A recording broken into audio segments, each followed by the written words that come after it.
We are Onyx Imaging. We are the highest rated and most reviewed printer service center in Oklahoma. Hi, my name is Amin. I'm a junior technician at Onyx Imaging.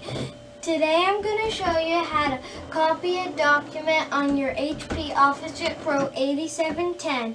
First thing, you gotta click copy document. Then you gotta open your scanner glass and get your document. Make sure it's face down, and then make sure it's cornered all the way to that corner where there's a white arrow. Then close it. Then you can choose how much pages you want. It goes all the way to 99. So then you can either start it in black or start it in color. And now it's printing.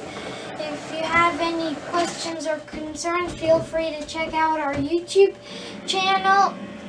If you don't get your answers there, feel free to call Onyx and they will give you your answer. Thank you. Thank you for watching. If you're interested in how you can receive free labor on all of your service calls, as well as how to qualify for free printer upgrades, contact us today. We are here for all of your printer and office supply needs.